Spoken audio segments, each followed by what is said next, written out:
Hey everyone, welcome back. So, I had a question about meditation, and actually a couple different questions. And one of the questions was, what is the most beneficial meditation for a person? And then the other question was, my body moves when I'm trying to meditate. What is this? What can I do about it? And so that's what we're going to talk about today is meditation, the different types of meditations, and some of the interesting side effects that can happen during meditation. And so let's get into this.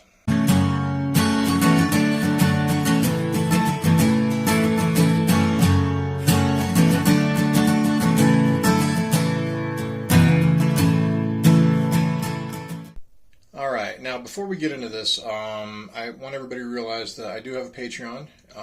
I have no obligations. I don't expect people to join it. But if you decided that you want to join it, that's great. If you want to support me in what I do, for those who know what I do on the side with plant-based medicines to help people with PTSD, trauma, depression, anxiety, it's a good place to be able to go to sponsor somebody's helpful session that we give them.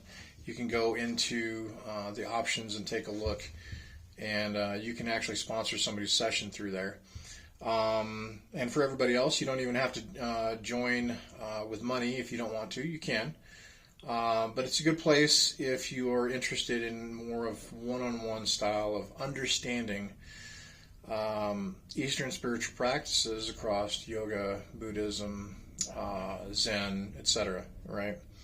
Because essentially it's all the same, although they would argue differently. All right, now on to meditation. There are different kinds of meditations, and they all have a different purpose. Essentially, the purpose is to reach the same place. And it's helpful to understand what the place is that you're looking for, what the goals are, and then finding a meditation that actually works with your mind and body. Because not everybody's minds and bodies respond the same way to different types of meditations. And I'll try and break that down a little bit.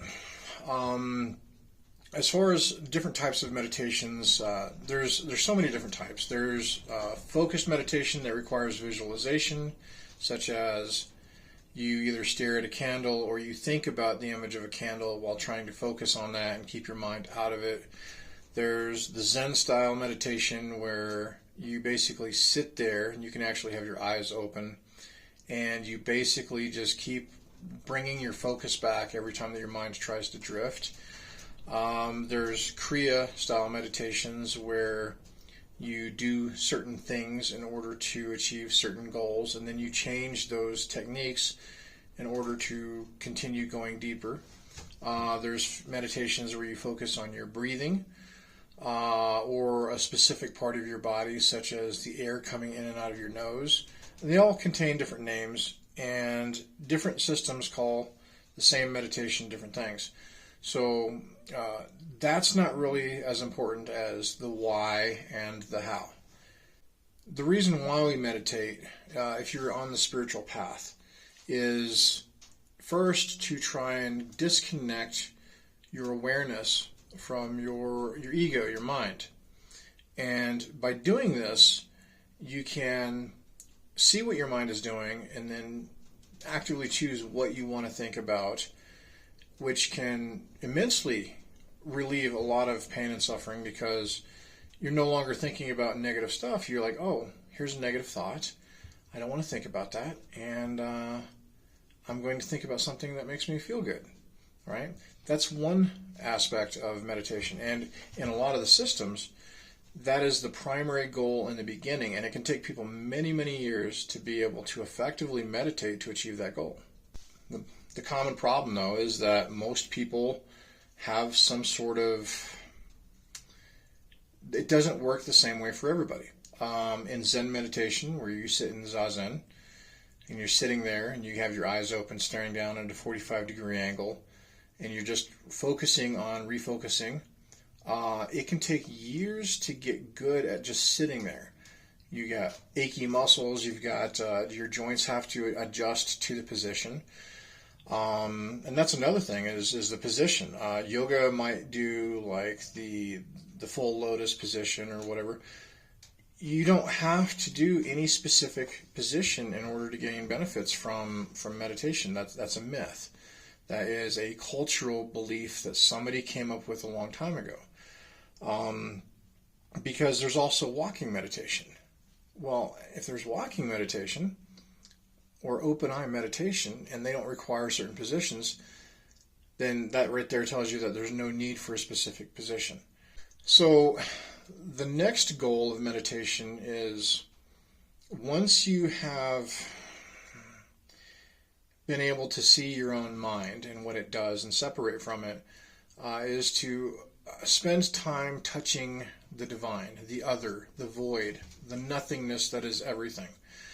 And sometimes the meditations can do both. Sometimes you can be meditating and you'll drop into a samadhi, and then you can have the separation of the ego from the awareness. And sometimes it comes differently. Sometimes you'll have a big mystical experience. You might have a samadhi, but later on, the separation of the ego from the awareness comes later. Sometimes you can have the separation first and then the samadhi later. Sometimes it happens all at the same time. And it doesn't matter which order it comes in. It just matters that you understand what's going on inside of the body or what you're trying to achieve in order to make this happen. And pretty much like with any group out there, groups of people, they become very tribal. You know, you have the Buddhists doing things one way and different kinds of Buddhists doing things other ways. You got the Zen people, you've got the yoga people, you've got the Taoists, you've got the Sufis, you've got the Sikhs. You have all these different people doing different kinds of meditations for different purposes or different beliefs. And none of that really matters as long as you're understanding what you are trying to achieve. And when you know, like, what the road marks are, the signs along the way that you're making progress or that you need to change a specific technique. So you have to understand what meditation is doing. Meditation is dropping your brainwave states. It is going from the beta brainwave state down into alpha, and then delta, theta, beta. You're in beta, then you go alpha, delta, theta, and gamma, right? And when I had my Muse headset a year or two ago, I went in and was able to take a look at what happens inside of my own mind, my brain, when I was meditating. And there's different things that can work for people that create different effects. So when you're in the alpha, delta, theta brainwave states, you're essentially in the dream state. And while you're in the dream state, you have access to your subconscious. And so specific beliefs or mantras can get in there and cause changes, kind of like subliminal messaging or hypnosis. Some types of meditation or practices, such as what's called metta with Buddhists, or in yoga, you may think of like the divine, something called mind on God. My mentor and friend, Forest Knutson, who is an absolute like beast, he's a master of meditation. He's taken it further than I've ever seen anybody else be able to explain things, and has people achieving good things. He would call something like that like cute baby meditation, where you think about a cute baby and you go, oh, right? And what this does is it actually activates your gamma brainwave states. So if I am meditating and then I achieve, like I drop down into a lower brainwave state where I'm now in the alpha, delta, theta brainwave area, and I sit there for a while and then I start to change it. If I want to think about, you know, cute baby meditation or metta or the divine or whatever, it's going to change my brainwave states. It's going to bring the gamma up higher. And a person who is synchronized very well with meditation, what they call the yogic body and mind, their brainwave states actually come together. So if you have like a grid and there's different brainwave states, it shows you the alpha, the beta, the delta, theta, gamma. You will watch these lines coming across the EKG, or not the EKG, the electronic, the brainwave stuff, the brainwave scanners. You'll watch them as they begin to come together, and then you'll have almost like one thick line of the alpha, beta, delta, theta, gamma start to come in, and eventually you can even get to the point where you can get the gamma to come up higher than the other brainwave states. Whenever you go into, like, say, a gamma brainwave state, your eyes will get glassy. You can get high off of it. I can think about certain things, and I can put myself into those gamma brainwave states fairly quickly now. And they all have a purpose, right? But to say, which meditation system is most beneficial is to completely ignore that everybody has differences in their nervous system, their brainwave states based on their thoughts, their body, their chemistry, everything else. I have attention deficit disorder. To sit still for an extremely long period of time, I can do it now, but it used to be a problem. My mind would always jump and whatnot, and it wasn't effective to just sit there, because then my mind would get bored. And once your mind gets bored, it stops really participating in the meditation process. And there's more going on than just sitting there, a lot more. So I found that different active meditation techniques work better. So with Kriya, I may start with this technique and shift into this technique, and then shift into this technique, and then shift into that one. And then what I'm doing is I'm taking my brainwave states and I'm dropping them here, dropping them here. I might move it over. I might drop it some more and drop it some more, until somewhere in there, if you're relaxed enough, your mind is calm enough, it is not worried about anything else anymore. You just kind of, you go into samadhi. And samadhi is very therapeutic. It realigns your brainwaves, the way that your mind works. It has health benefits to your body, your brain, and it's also where you start to develop the deeper connection to life. So that's where we're trying to go. To answer the question again, which one is more beneficial? The answer is the one that works for you. Now, I can tell you that if you learn techniques like through Kriya Yoga, if you learn the various techniques, and you apply them, and you have a good teacher that can show you the different road marks along the way, the different mileposts, it will help you a lot.